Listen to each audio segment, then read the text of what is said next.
Someone call 999. Tottenham Hotspur have been well and truly robbed, and I love it. Welcome to the NFTV reaction with myself, Sam. I'm joined by our Facebook admin and regular Brandon, and in the middle there, we are joined by none other than Josef Craig M.B.E, Paralympic London 2012 gold medalist and world record holder. Karl will be joining us later on, but for now we're going to go over the game.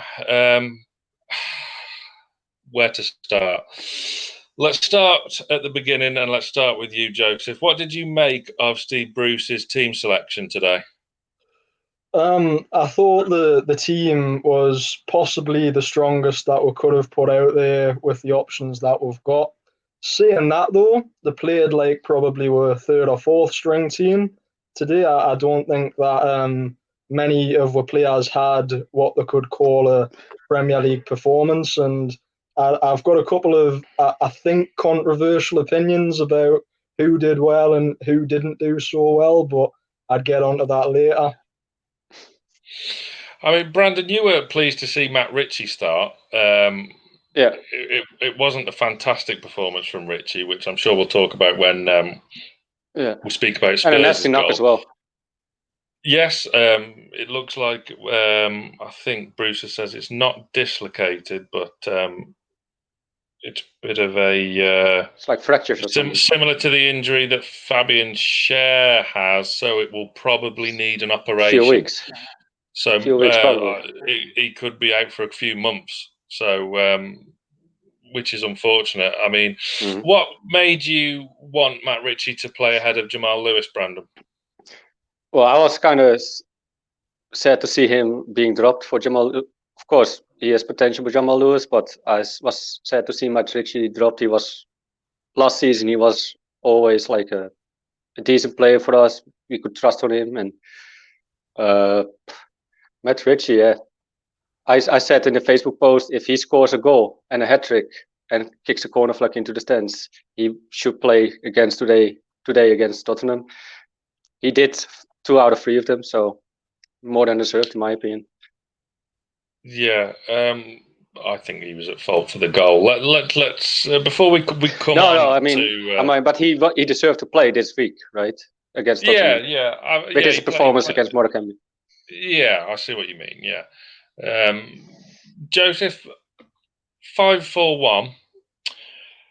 Were you pleased to see that formation rear its head again? Or, I mean, Isaac Hayden had to play a makeshift centre-back because of a knock to Kieran Clark, which was unfortunate. What did you make of the system that Bruce set up with today? Not great at all, because we're falling back into the same traps that we did last season when we were struggling. I think when you've got Joe Linton and Callum Wilson on the pitch together, that's an ideal opportunity to get the best out of your £40 million striker, who needs to be up there with that support. Callum Wilson can take the pressure off him. Callum Wilson can make the runs, and Joe Linton, we know he's good at holding up a ball. He's just not good at getting back up the pitch once he's passed it back to somebody. But in all honesty, I think Joe Linton himself actually played well today under the circumstances. I thought, arguably, he was the most creative player. He made a couple of runs inside of fullbacks and defenders. He looked a bit like a big, slower version of Max on the wing when he was out there. I know that's probably too high praise for him, but I'm missing Maximin that much already. But I guess it's because I was so disappointed with other players like your likes of Shelvey, Lascelles. I think these players, the players that we need to be the linchpins of the team, just weren't at the races today for. And obviously, we're strikers, as good as Callum Wilson is and as tough as Joe Linton is up top. They can't do it all on their own, and there was just no support from midfield for them, either of them at all today. Yeah, I mean, Brandon, do you kind of think that it was down to the players being so poor today, or is that because of the system Bruce played? Have the players got to take more responsibility, or were they just completely stifled by Bruce's tactics, if you want to call them tactics? Well, besides on his tactics, I think almost every manager with this squad would play against Tottenham this way. But if you look to every position, Tottenham is almost on every position have better players. So can you really blame them? I don't know. No, I mean let's look at the Spurs starting 11. Joseph, that's a pretty formidable front three for us to deal with when we've got a makeshift centre back in Isaac Hayden, isn't it? Yep, definitely. Whenever Son and Kane are on the pitch together, there's going to be trouble for any defence in the Premier League, I think, let alone our makeshift defence, if you can call it a defence, because it was really not a defence in the conventional sense today. But the thing is with Tottenham, I don't even think they got out of second gear today. And I think they can complain about the late goal all they want, but they had us for the taking all game, and they just didn't take the chances. Because for me, what summed up the game for us, the lack of ideas from the Newcastle team. You've got Shelvey, the most creative player on the pitch.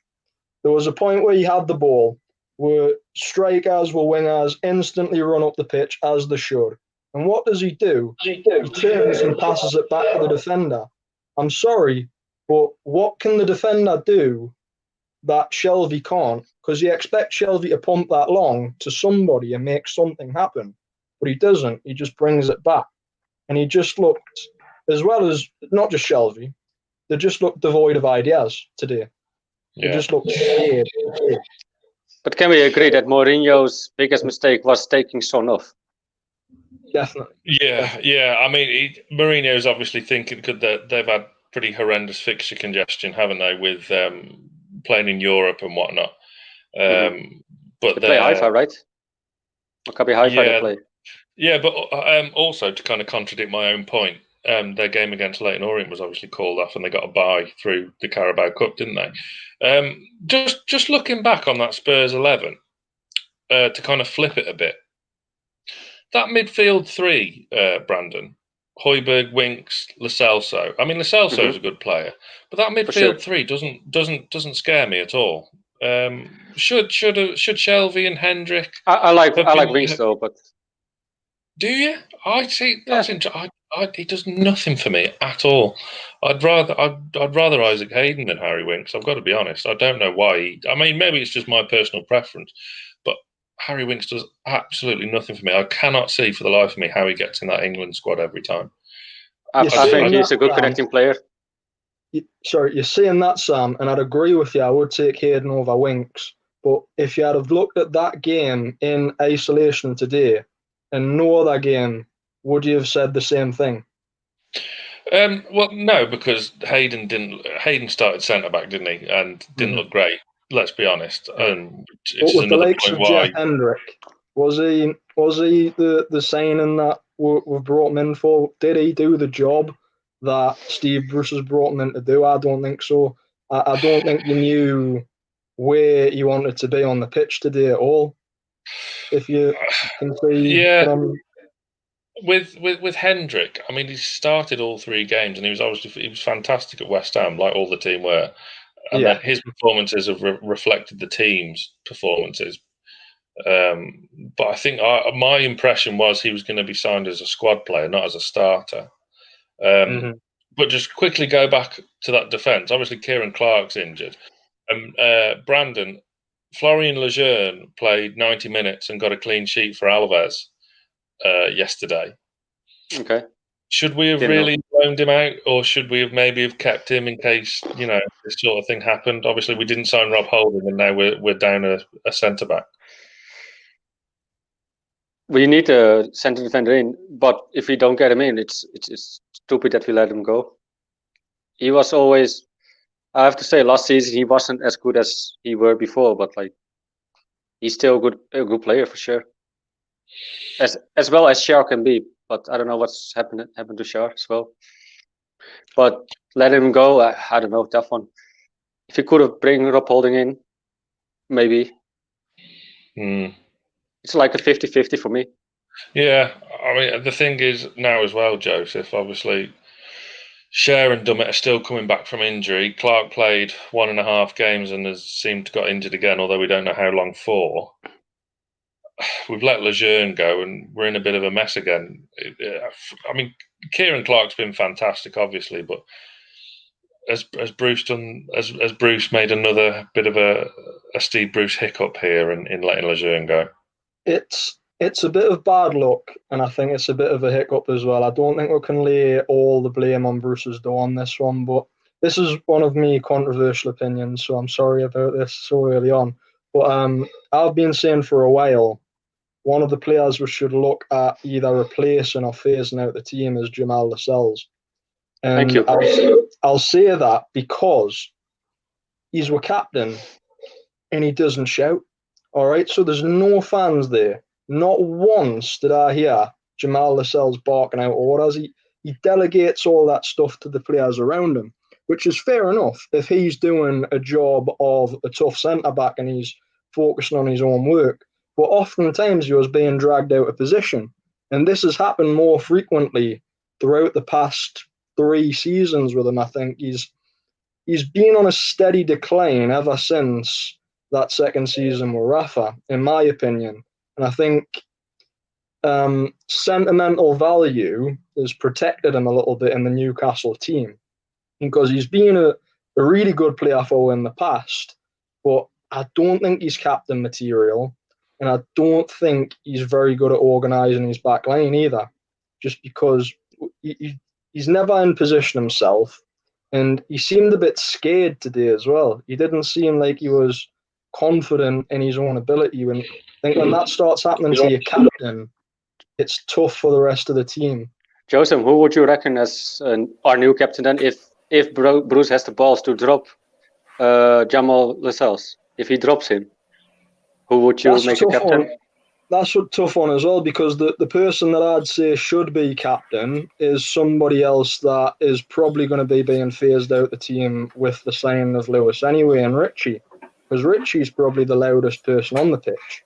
And he does the job that I'd like to see Lascelles do in organising everybody and motivating them, keeping them sharp and focused. But how would you reckon Dubravka though?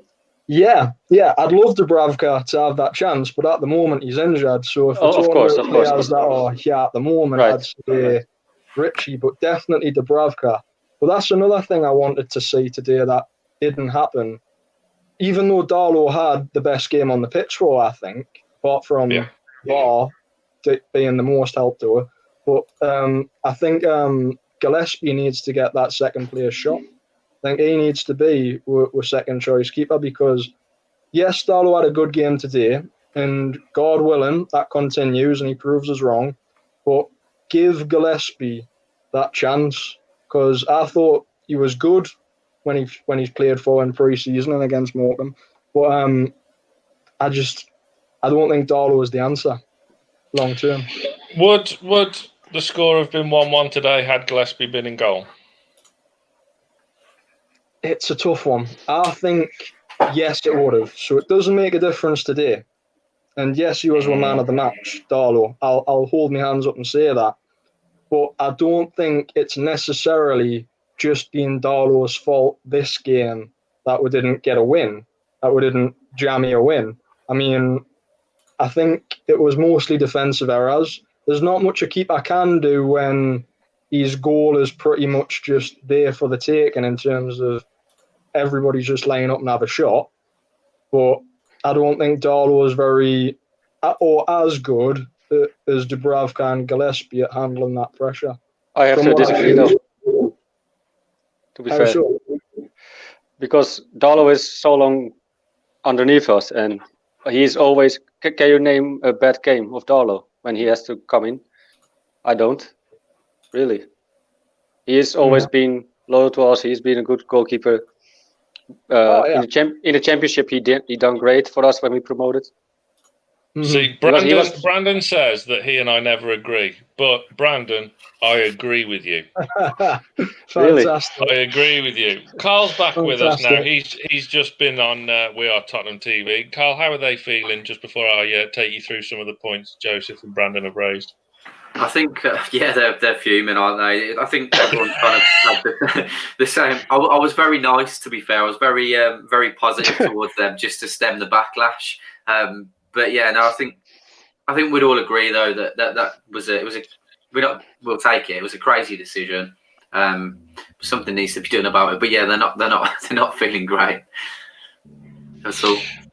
So Joseph has come up with a bit of a point. He would be dropping and phasing out completely Jamaal Lascelles. Where do you stand on that? I think I'm a huge fan of his. However, pre-season and the last 3 weeks, I wouldn't. You know what? If Kieran Clark was fit, I'd phase him out and drop Clark and Fernandes in there and see what happens. Definitely. That would be the Kieran I'd go with, Clark and Fernandes. Yeah, I wouldn't be against it at all. Well, that's where I think bad luck with obviously getting Lejeune out the door when we did. I think if we had waited a bit longer, things might have been different. Decisions might have went other ways in terms of keeping Lejeune in the team, because it looks like we really need him now. Going from the point of having quite a strong depth in the centre-back position to now, well, we're stuck with what we've got for however long. It's I think because obviously Lascelles being captain, he automatically probably isn't criticised as much as he should be. I think maybe, and he might also have got a bit of complacent. I think as well. So I think dropping him would hopefully give him a kick up the backside. I think with someone like Lascelles' attitude, I don't think complacency comes into it. I think it's just a bad bit of form, personally. I mean, with another point Joseph made was stripping him of the captaincy. I think that dressing room's really quiet. There's not many kind of big personalities in there, and Lascelles is one of the very few. You didn't hear him shout much today. I agree with what Joseph said, but you certainly did towards the end of last season. Danny Rose at Brighton, in particular, springs to mind. It's just I do think Wilson and Fraser will be a big shout in the dressing room now. So when they come in, they look like characters. Right? About how he wanted to be that big voice though in that interview that he done the other day, didn't he? Yeah. He was talking about obviously the likes of Matt Ritchie, and was talking about how he admired Matt Ritchie for being a quite a good motivator, and he wanted to emulate that. And he was singing Joe Linton's praises as well, which I'd argue you shouldn't really be doing this early on, especially when the guy's only scored 4 goals for in total. So but anyways, I agree. I don't think Fraser and Wilson are going to be the answer in terms of the dressing room and getting them firing. I think I was going to ask you, Sam, because it's a fair point you've made about his attitude. To be fair, it probably isn't complacency. What are your thoughts on it? Would you look to phase him out to try and see if we can improve his form? Because if not, what do you do to try and improve his form? Just hope that it comes back. I don't know.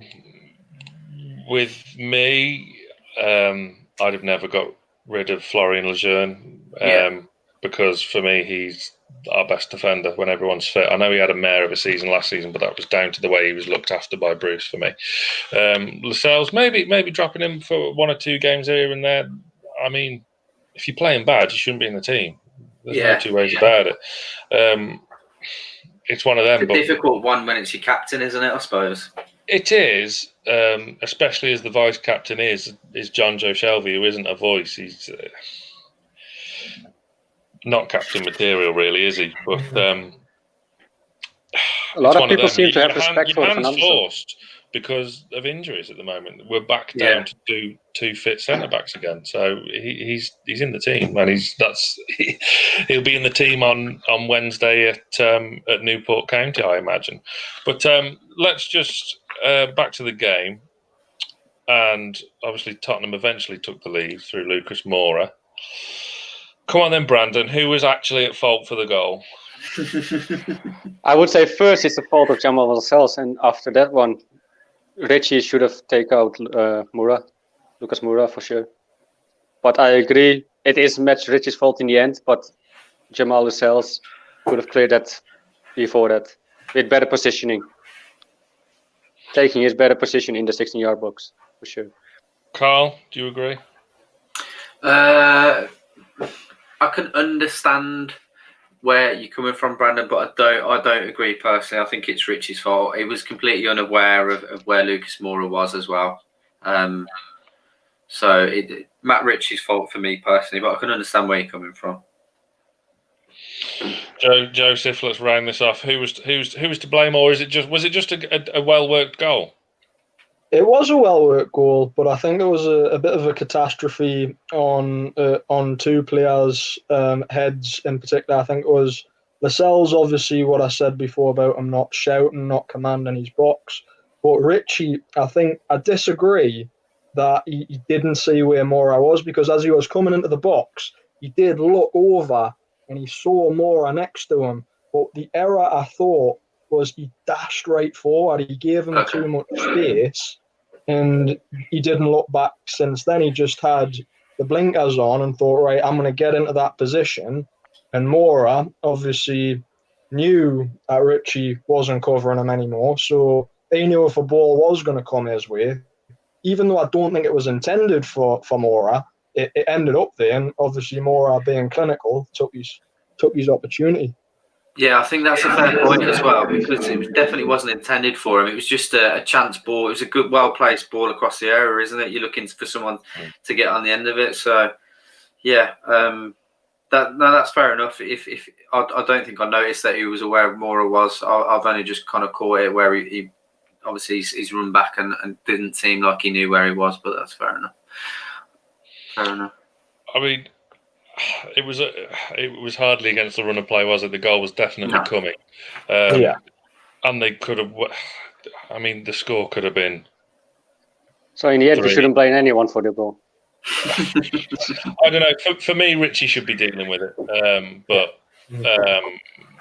it is what it is, and that's what happened. And Spurs went 1-0 up. They could have easily been 2, 3, 4, 5 up.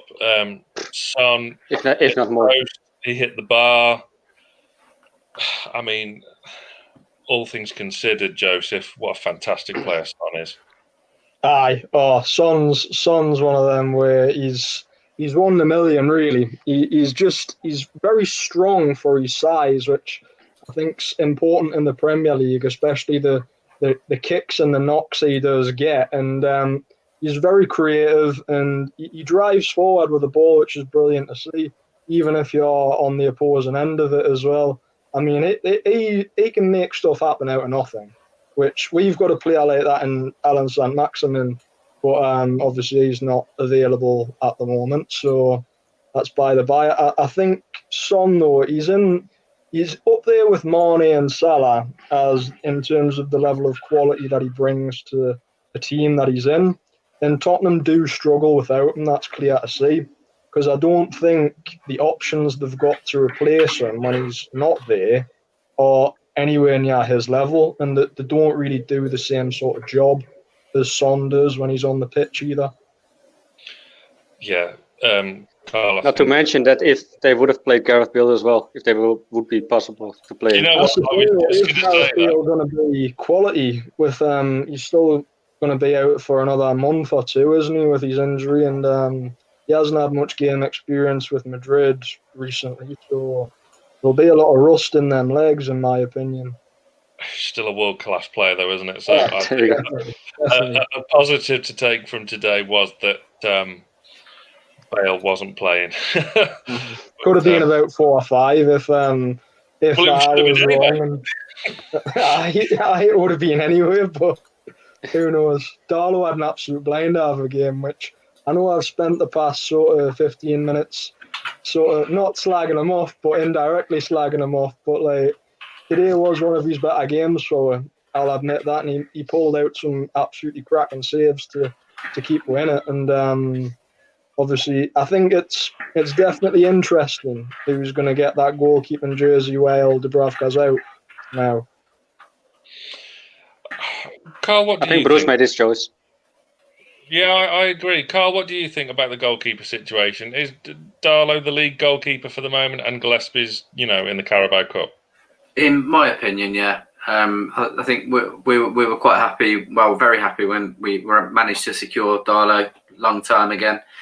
Never really had any issues with Karl Darlow as a goalkeeper. It was just unfortunate for him when Dubravka come in. He was the better goalkeeper, and obviously, was managed to stick with the number one goalkeeper jersey. But Darlow, I've always been a big fan of him.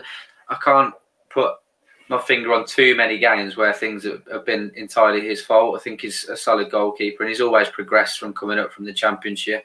I'm happy to have him as a squad player, and I think he's definitely my preferred one over Gillespie, personally. So half-time came and it was only 1-0. Brandon, were you hoping that Bruce would have changed things at half-time, or were you surprised that he didn't? He just kept it the same? I was surprised though, but knowing Bruce, he always changes late. Would I have changed in the first half? No, probably 60th minute, but I don't know. No, not. I would have changed his schedule for sure. I wouldn't agree with him. Joseph, I mean, it was looking pretty grim at half-time, but we were still in it. Did you hold us with any hope of getting back into the game? I didn't. I would have taken off Almiron at half-time. Definitely, I just think he was bullied out the game anyway. He wasn't popping up, and Almiron's one of them players that you need to see doing things to know he's having a good game.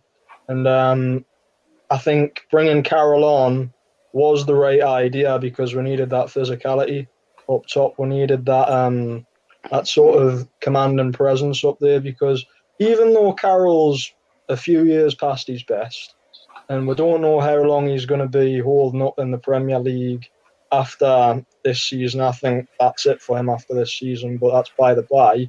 When he gets on the pitch, he does win headers, he does terrify defenders, and I think that's in a team like Newcastle, who's just going to be playing the long ball all the time against those sort of teams. That's the type of player you do need coming on for you, and I think if you had a bit more time on the pitch, who knows what would have happened? Maybe we would have fluked another one.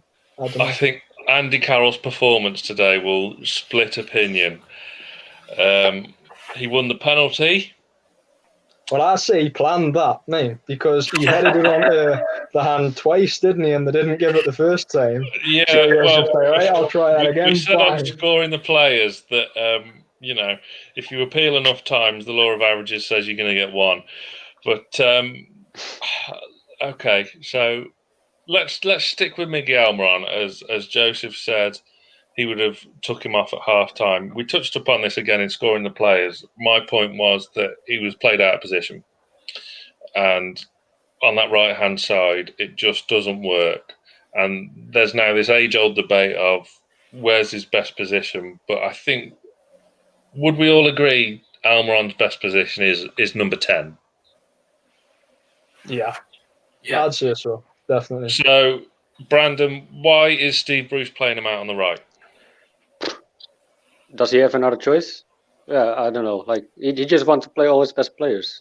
But with Almiron, I think he just has to be more calm. He's too much everywhere. You saw it today with all his sloppy passes. If he gets the ball, I don't know, he is just a little bit more calm, and he will be better for sure.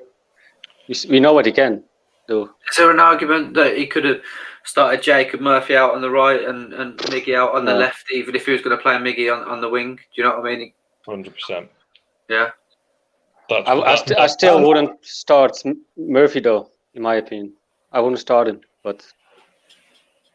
Do you not think he should have started Murphy? I mean, Murphy was my man of the match at Morecambe. I know it was a League Two team, 7-0, it got silly. And maybe he had a shitty defender, and his preview were also not the best teams. I don't know. Like I still wouldn't play him. I would play him as substitute, but not as a starting 11. That's what I'm saying. I kind of agree with you, Sam, on that. I think regardless of the opposition, if your players are having a good game and they're in good form, give them a chance the next game. I mean, he does that with Joe Linton, but I think that's exactly. cost. I think we'd cost the agree. club 40 million, so you've got to play him. But like Jacob Murphy, I think, I don't agree that he's complete Premier League quality, but you'll have that buzz behind him after a good. But there you have your answer. Give him a go. There you have your we answer. saw that with Joe Linton, didn't we? It kind of paid off that he got played again today. I mean, maybe it wasn't planned with Ryan Fraser picking up a slight knock to the groin earlier in the week. I imagine we're told it's not serious, thankfully, because I think we're all looking forward to. But Sam, you really thought Murphy had a good game, seriously, because of scoring the players. You said he had a decent game. I'd say decent game's misleading because he was only on for 20 odd minutes. I thought he looked really sharp and really bright when he came on. He looked sharp, but he wasn't good. In my opinion, really. He looked sharp, but he wasn't good. Have you just kind of dismissed meaning like he looked ready. He was happy to play, but he lost a lot of balls. Seriously, he played. Okay, give me one good action of Jacob Murphy in this game. I couldn't say anyone. I couldn't say one. For me, the only bad thing that I saw him do, and I thought this was nitpicking. There was a couple of times where he's driven forward and he's probably held onto the ball a little bit long. He could have given Callum Wilson the ball, but I don't think he had a bad game. Not at all. I don't think. And again, he was only on the pitch for 20 minutes, so. Those sort of things would come with horrendous team performance. Yeah. Let's face it. Yeah, absolutely. So I wouldn't say he had a bad game personally, but again, it's all opinionated, isn't it? So it is. Yeah. Why do you think he had a bad game, Brandon? Yeah. Well, all I saw him doing is losing it. Well, his first action was good, but after that one, I saw him misplaying balls all the time, losing the ball to defenders, and I don't know. I'm not happy with his performance today. That's just part of being an attacking third, though, isn't it? You're going to lose it more times than you're going to retain. Mm-hmm. But what Joseph just said, what Joseph made a good point. He said, I don't think Jacob Murphy is a Premier League quality player. There you got your answer. Why would you play him?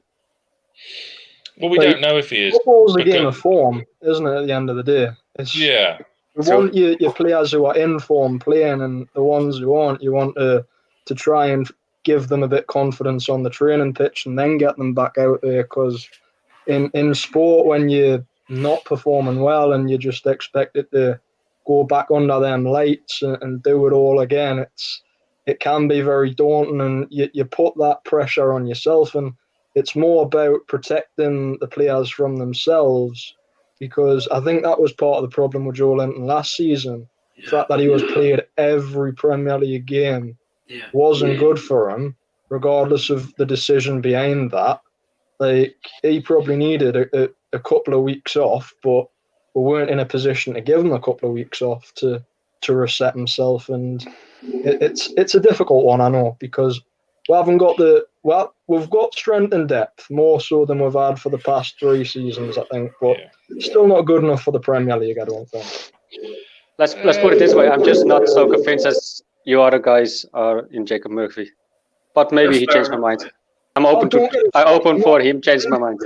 I'm not convinced with Jacob Murphy at all. If I had another option, I'd play another option 100%, but with what we've got, Jacobs came off a better performance for himself against Morecambe, and he is sharp, he is quick, and he had flashes of brilliance in that game. So give him a chance and say, look, kid, go out there and just show what you can do in the Premier League, and maybe you can nail down this spot later down the line. You never know. So now after this performance, you think Bruce plays him again? it's a difficult one, you know, I because think he I don't starts on know. Wednesday. I think he On will. the Wednesday, okay. In the Premier Wednesday. League, I don't know who he plays again after this performance today, because I'm not being funny. I had Darlow and Joe Linton, the only players that I would have gave more than a 6 out of 10 today. Yeah. And everybody else was a bit shit, in my Just opinion. don't watch Scoring the Players, please, Joseph. Well, I haven't had a chance to yet because I have my tea after the game because I was starving. Keep it that way. Keep it that way. I wanted to kind of just take my mind off football for a bit before I came on here as well. I thought after watching that, I just need a break, so I'm going to eat my tea and I'll come back on here. Yeah, don't blame you. I should just ask, Brandon, what are you drinking there? Just some Baileys. But just out of the bottle, straight. No. Just. I want to see you drink it out of the bottle, mate. Why is that? just drink it out of the bottle. And he still wonders why he's got a reputation for being a little bit nuts. But anyway, we move on. There you go. We move on. So we eventually switched to a flat back four. Obviously, Karl Darlow's kept us in it. And we did start to look a bit sharper and started, working a little bit better without having a shot on target. I mean, without that penalty, we would have made it 3 hours in open play without a shot on target. But as it stands, we've had 3 shots on target this season, and we've scored 3 goals. 100%. 100% conversion rate. Incredible lads. Success rate. But let's talk. Bruce is probably thinking I'm the best striking coach in the league. Let's hope he doesn't come out like John Carver and say something stupid like that. Yeah, that'll be embarrassing. John Carver, Jesus Christ. Yeah, I mean, best striking coach. Yeah. Let's talk about the VAR then, because this is what's basically got us the draw, apart from Karl Darlow's superb display in the sticks. I'll start with you, Karl. Was it a penalty? The thing is, mate, I don't even know anymore. The reason I say no is they're talking about that your arms need to be in a natural position, that sort of thing. Well, he's looking away from the ball. The ball's come over his head. Andy Carroll's headed the ball back into his head. If he's jumping, who naturally jumps like a seal? Nobody. Your arms are going to be all over the shop. I could understand to a certain extent if he's facing Carroll and his arms are all over, because you can have somewhat control. But when you don't know where the ball is, you can't. I feel sorry for them. I really. Obviously, I'm over the moon we've got a result. So please don't bash me in the comments. But looking at it realistically, it's a tough decision to swallow for them, isn't it? To be fair, if it was us, we'd be fuming. It's a natural movement, right? What he does. In my eyes, yeah, definitely. But if you go look back to yesterday's game, I think it was Everton against Crystal Palace. They got it as well for that same sort of thing. He was natural. It was almost behind his body. You cannot play like you say like that. Like, it's not possible. Yeah. But I think the FIFA probably thinks like you don't know where that ball ends up. Like if he hits the ball here, you don't know where it went to, and might be a scoring chance. No, 100% understand that. Definitely understand that sort. But like, if you're just getting a pain in the ass, it's like one time it is. Why was the first one not a penalty? Could have been as well then, right? Yeah, that's true. That is true. I think his arms were kind of more down by his sides, but we were appealing for every penalty, so I struggled to keep a track of every incident. But I think there has to be more clearance on it. We're going to score either way, will we? So we kind of had to take what we got. I was a bit disappointed with the way Carroll went down as well when he finally got on the ball himself. I thought he almost jumped over in desperation. Obviously, he could see how poor the team were performing, and he thought, right, I'm going to give every effing chance that I can. And fair play to him, experienced guy. I still see he planned at me. I still see he aimed that right on his hand, bang. Honestly, Joseph, after you've said it, and we kind of talked about it, because you're right, he's an experienced player, and he has always been that sort of player who will look for other opportunities to try and win penalties and free kicks and stuff. I wouldn't be surprised if he did. You know, I really wouldn't be surprised if he had. So can we agree? Andy Carroll's still a top striker because he had it 2 times on the handball. Oh, definitely. We still have to play him next season away. I love Big the only Andy. reason I would say that he's got a permanent contract at Newcastle. If I was the owner, definitely. The only thing that stops me thinking that he didn't plan it is that it came off, because he can't hit a barn door at the moment. So the fact he's been able to hit someone's arm baffles me. But that is true, actually. But I wouldn't be surprised though. I wouldn't be surprised. I mean, should there even be any debate? And surely the technology's working, just to play devil's advocate, because it's highlighted the incident. The referee wasn't going to give it on the field. So it's then been looked at. There was a massive long check to see if Carroll was onside or not. Yeah. When he was given onside, the ref then went and looked to the pitch side monitor, had another good look at it, and still awarded the penalty. For me, mate, I think it's got to the point where that what incident in particular per se, it's not about the decision, because I don't think he's made the wrong decision. It's more the ruling that he's had to make that decision off, if that makes sense. I think there needs to, because I think they couldn't. We were all moaning last season because they couldn't have clarity. So now they're just like, if the ball hits you on the arm, wherever it hits you, then it's a penalty. So I get that, but he's followed the law of the letter, but the law is wrong. Yeah, but a point I want to make as well. The point I want to make as well about the VAR. It's like the more you replay it, the worse it looks. Like even if it's a handball or a tackle, if you slow-mo a tackle, it looks so much worse than it is actually. You know, like you can play, if you play it 10 times, it looks compared for the first time you replay it and the 10th time, it looks all the time worse and worse, you know, and you're more likely to give a red card or give a handball or whatever. I don't know. But at the same time, you do need to slow incidents down to actually get a better view on them as well. So there's that sort of balancing act there also. But would we all agree that VAR's a bit, it's sort of ruining the game a bit? Because I think in its current form, I think it's a great idea. I don't think it's for football though. It works in American football, but for our football, it has to be also intuitive thing for the refs as well. And maybe some teams get fucked over sometimes they get lucky. I don't know. It's like maybe a little bit of the, I would say it's like the thing about football. It's like, yeah, I agree, because the lads asked me and I didn't really have an answer for them. It's like, what do you do? How do you change the ruling? Because I don't know anymore. It doesn't get any more fairer though, because some teams feel still like fucked over after a decision. Because they fit. But the thing is, Spurs aren't even the ones that have been, you know, fucked over the most. I mean, at least the full-time whistle hadn't gone in this one. That is true. So it's baffling. How can you blow for full-time? But that's a different game. We're doing Newcastle Tottenham, but that's Man United. They've bought all their penalties for the season going forward. Yeah. Give me 1 minute. I have to charge my phone. I'll be right back. I'm almost out of battery. That's okay, Brandon. We're going to wrap up soon anyway. So, you know, and people wonder why he's got a reputation for being an absolute nutter. But there we go. I mean, Callum Wilson stepped up to take the penalty, and it was just no frills, no dramas. Coolly powered away. Carl, that's what we've been missing, isn't it? Absolutely. It's we both said it before. I echo what you say. You know, he can do nothing the whole game as long as he gets a goal and we come away with a point. I'm happy paying 20 million for that. Absolutely. When he gets the opportunity, as long as he takes it, that's fine by me.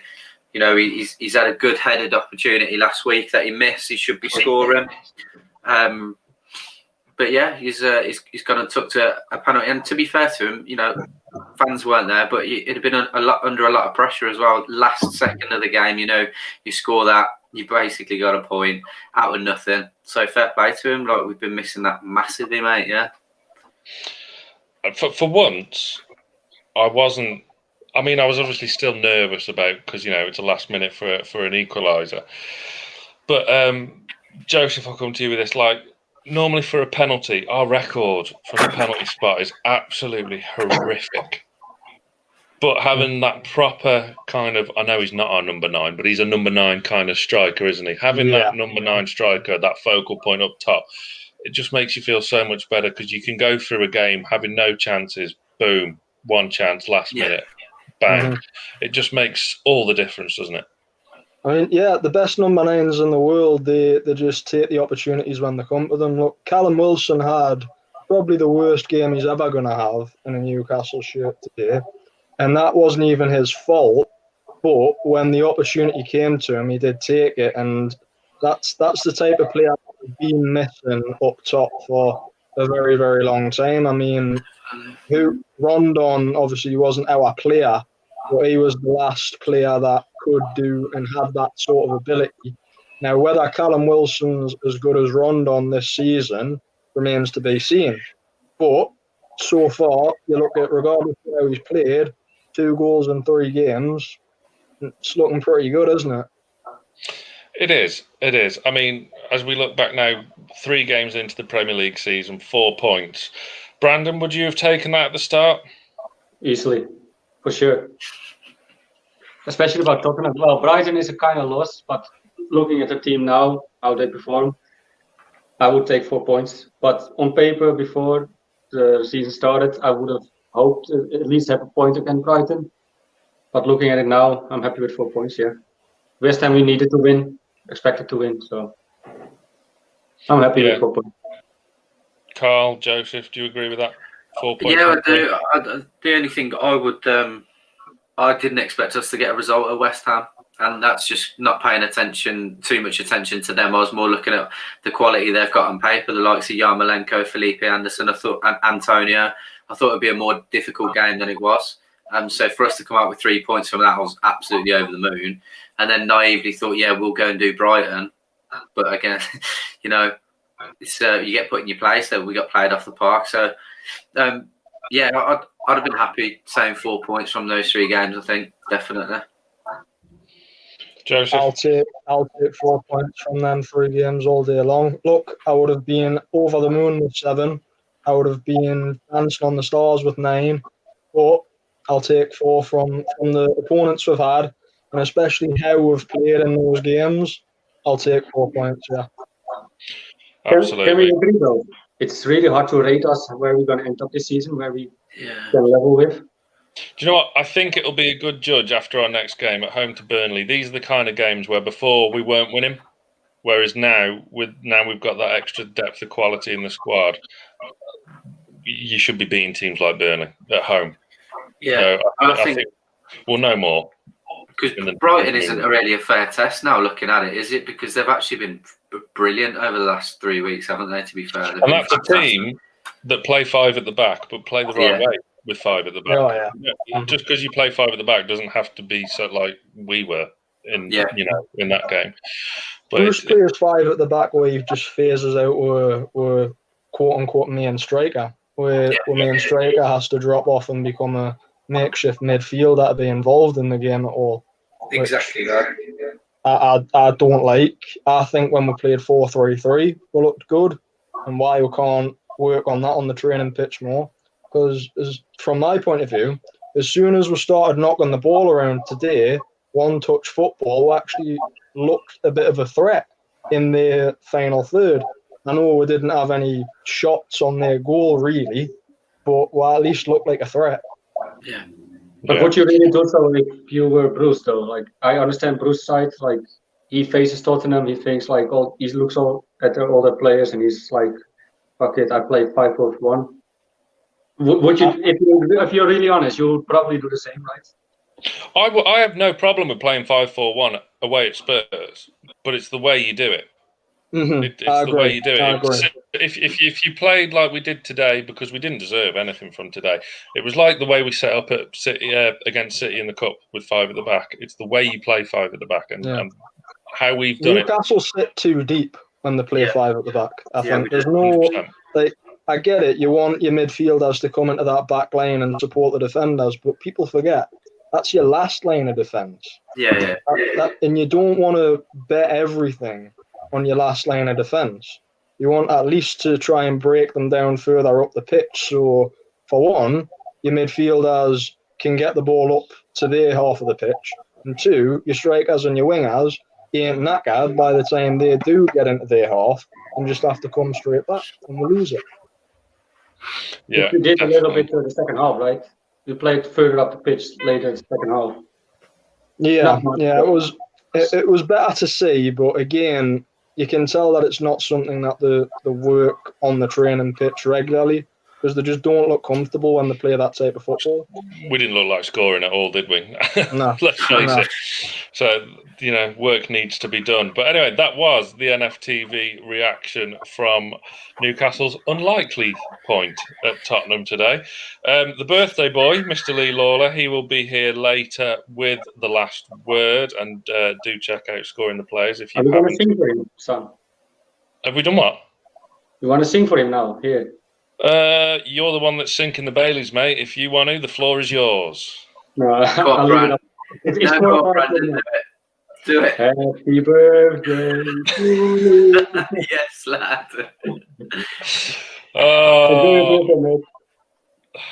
My thanks to Karl, the Dutch Enigma, Mr. Brandon, and of course, Josef Craig M.B.E. Always a pleasure to have you on the channel, mate. Thank you very much for coming on. It's another busy week on Newcastle Fans TV. Of course, we've got Newport County on Wednesday, and then on Saturday, we've got Burnley at home. So stay tuned for the last word later on with the birthday boy, Lee. And there's going to be another Greenwood and Mulliner show this week as well. Do check out last week's guest, Stephen Caldwell. But thanks again to Brandon, Karl, and Josef Craig M.B.E. And stay tuned to NFTV.